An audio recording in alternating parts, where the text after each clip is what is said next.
guys, Jimmy Yin here with Achieve Integrative Health, and today we're going to continue the topic, the conversation of neuropathy that I did yesterday, and the focus on vasodilation. So what are some other things? Let's get into the details, right? What are some other things? Because these were pretty general. Yesterday I talked about exercise, supplementation, acupuncture. I went in a little more detail about acupuncture, but what about at home? What can we do at home, okay? So let me go right here. At home.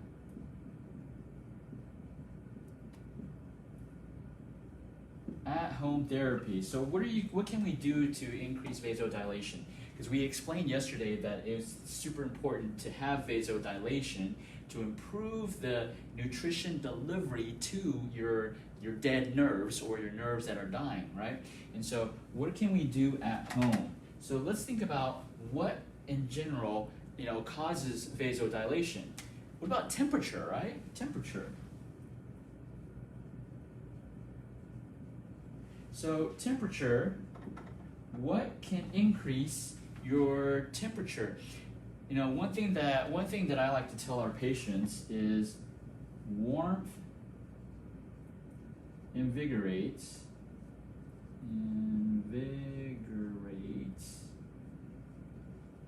cold stagnates.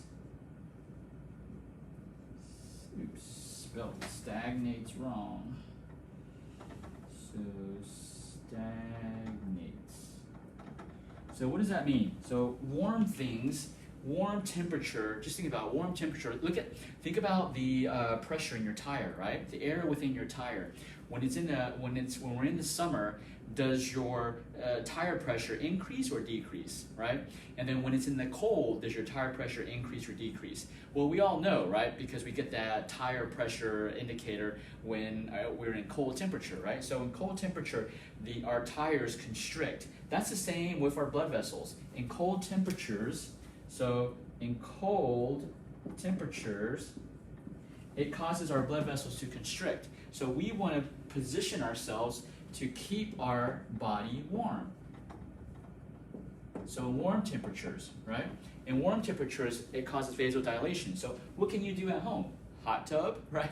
And if y'all got a hot tub, you can put in some heating, some heating pads. You can get in your bathtub, hot showers. These all increase vasodilation because warmth invigorates, cold stagnates, right?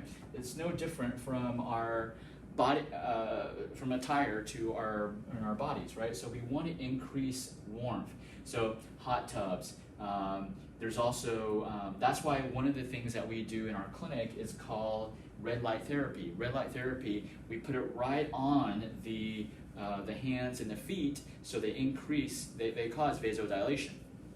So that's just another therapy that we use here in our clinic. You can get some red light therapies and put them on your hands and feet, and they do help, okay? What else can we do, right? We talked about exercise, right? What type of exercise?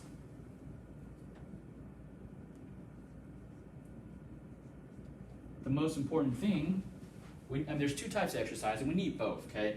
Because when you have neuropathy, you lose the nerve function, which you eventually start losing muscle mass, right? So you do need strengthening and resistance exercise, but you also need cardio.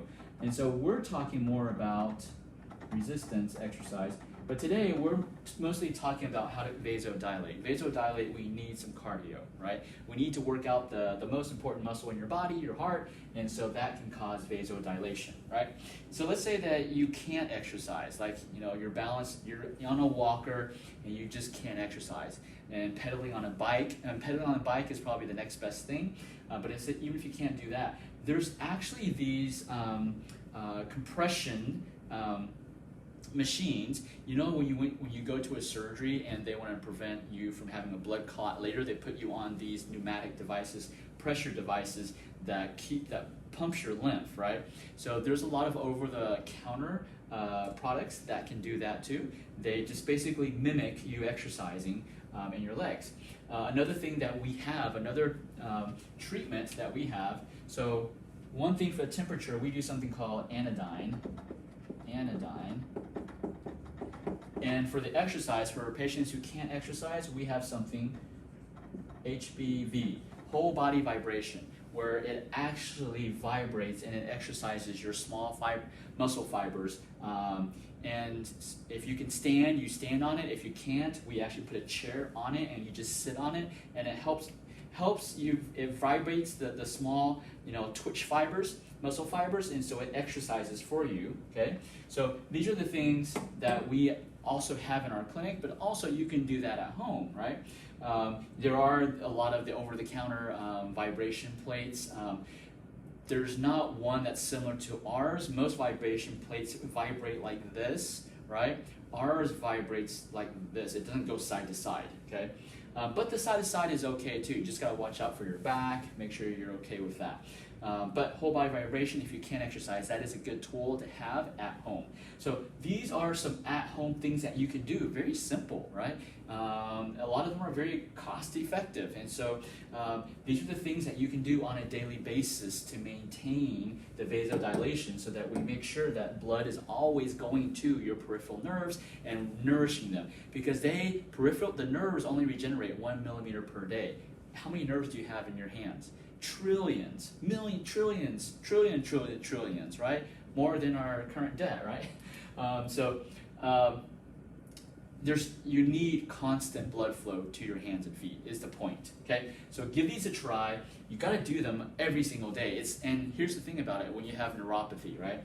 You can't stop doing them. It's just like, who can stop exercising? Nobody can stop exercising. If we all stop exercising, we all start getting problems, right? So these are things that are lifelong things that you have to incorporate into your lifestyle, unless you want your nerves to die faster, right? So give it a try. Let me know if it works, and yeah, we'll go into more detail about all the other things that you can do. All right, guys. Jimmy Yen from Achieve Integrative Health. When you think of acupuncture, when you think of neuropathy and acupuncture, you think of Achieve Integrative Health. All right, guys. And as always, remember, everything in life is achievable, but it's up to you to make it happen.